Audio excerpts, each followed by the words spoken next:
जय श्री कृष्ण। आदरणीय बंधुओं, आप सबके समक्ष एक बार पुनः प्रस्तुत हूं अपनी बात कहने के लिए। बंधुओं, आपने सुना होगा कि हमारे वामपंथी भाई और भी जो सनातन धर्म के विरोधी पार्टियां हैं बड़े जोर शोर से प्रसार करती हैं गंगा जमुनी संस्कृति। कोई भी बात होती है तो कहते हैं कि हमारी गंगा जमुनी संस्कृति का ह्रास कर रहे हैं ये। मैं उनसे बड़े विनम्र शब्दों में पूछना चाहता हूं कि मुझे कृपया बताएं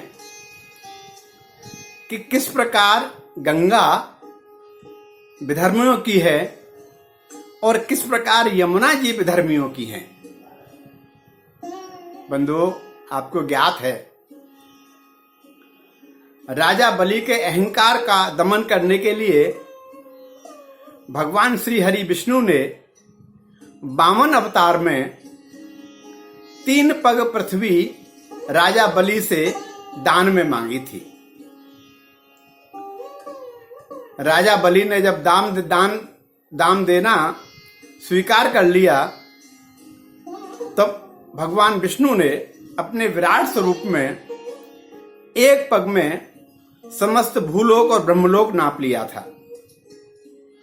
जब भगवान श्री हरि विष्णु का चरण ब्रह्मलोक में पहुंचा तब पितामह ब्रह्मा जी ने बड़े आदर और श्रद्धा के भाव से उन चरणों को धोकर अपने कमंडल में भर लिया। वो ही विष्णु चरणोदक हमारे लिए मां गंगा कहलाई हैं। तो मैं विधर्मियों से पूछना चाहता हूं कि क्या ये भगवान विष्णु के उपासक हैं, भगवान विष्णु की पूजा करते हैं? नहीं। क्या ये ब्रह्मा जी के उपासक हैं? क्या ये परमपिता ब्रह्मा की उपासना करते हैं? नहीं। जब इक्ष्वाकु वंश में राजा भागीरथ हुए और उन्होंने अपने पूर्वजों को मोक्ष दिलाने के लिए मां गंगा का अवतरण पृथ्वी पर करना चाहा, तो इसके लिए उन्होंने परमपिता की ब्रह्मा जी की तपश्चर्या की, उनसे आशीर्वाद लिया कि वो अपने कमंडल से गंगा जी को छोड़ने को तैयार हैं। परंतु श्री गंगा मैया का प्रवाह इतना ज्यादा था कि यदि उसको सीधे ही हम छोड़ देते ब्रह्मलोक से तो पृथ्वी रसातल में चली जाती। भगवान ब्रह्मा जी के परामर्श से भागीरथ जी ने देवाधिदेव महादेव का तप किया, उनको प्रसन्न किया और श्री गंगा जी के वेग को धारण करने के लिए उनको तैयार किया। श्री महादेव जी ने अपनी सहमति दी। तत्पश्चात ब्रह्मा जी ने गंगा जी को अपने कमंडल से छोड़ा और भगवान भगवान शंकर जी के जटाओं में गंगा जी का निवास हुआ। भागीरथ जी के आग्रह पर अपने एक लठ से देवाधिदेव महादेव ने गंगा जी को पृथ्वी पर छोड़ा। क्या ये विधर्मी देवाधिदेव महादेव की उपासना करते हैं? नहीं। तो फिर मुझे बताइए कि गंगा जी किस प्रकार से इनकी हुई? न ये विष्णु जी को मानते हैं, न ये ब्रह्मा जी को मानते हैं, न ये शंकर जी को मानते हैं, तो फिर किस प्रकार गंगा जी को ये अपना कह रहे हैं? अब रही श्री यमुना महारानी की। श्री यमुना जी भगवान सूर्य नारायण की पुत्री हैं। तो क्या ये विधर्मी भगवान सूर्य नारायण की उपासना करते हैं? भगवान सूर्य नारायण की पूजा करते हैं?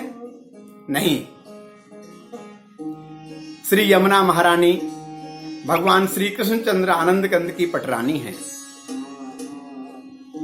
तो क्या ये भगवान श्री कृष्णचंद्र को अपना मानते हैं? क्या उनकी उपासना करते हैं, उनकी पूजा करते हैं? नहीं। श्री यमुना महारानी धर्मराज की बहन है। तो क्या ये धर्मराज को पूछते हैं? क्या आपने कभी इन विधर्मियों को श्री गंगा जी की, श्री यमुना जी की आरती करते हुए देखा है? उनके गुणगान करते हुए देखा है? नहीं। फिर मैं उनसे पूछना चाहता हूं कि किस प्रकार गंगा इनकी हुई, किस प्रकार यमुना इनकी हुई, और किस प्रकार से गंगा जमुनी संस्कृति को ये साझा संस्कृति कह रहे हैं। ये तो इस बात को भी भूल गए कि इनके पूर्वज सभी सनातनी थे, लेकिन इन्होंने तलवार के भय से सलवार पहन ली, अपने धर्म को भूल गए, अपनी उपासना को भूल गए, अपने संस्कारों को भूल गए, और इन्होंने देव संस्कृति को छोड़कर रक्ष संस्कृति अपना ली, जिसका एक ही उद्देश्य है कत्ल करना, नरसंहार करना। फिर आप मुझे बताइए कि ये किस प्रकार गंगा और यमुना को अपनी कहते हैं, जो सत्य सनातन धर्म के सशक्त स्तंभ हैं। श्री गोविंद, गौ, गायत्री, गंगा, क्या ये उनमें से किसी का मानते हैं, पूजा करते हैं? पूजा क्या, ये तो गाय का भक्षण करते हैं। जिस गाय माता में 33 कोटि देवता विराजमान हैं, प्रत्येक सनातनी के लिए वंदनीय हैं, उस गाय की ये हत्या करके उसका भक्षण करते हैं और फिर कहते हैं कि हमारी साझा संस्कृति है। बंधुओं, ये हमें भ्रम में डाल रहे हैं। न गंगा इनकी है, न यमुना इनकी है, न साझा संस्कृति इनकी है।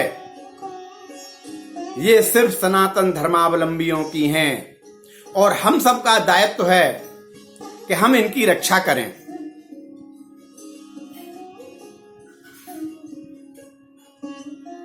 आज के लिए इतना ही। अगली मुलाकात फिर करेंगे। जय श्री कृष्ण।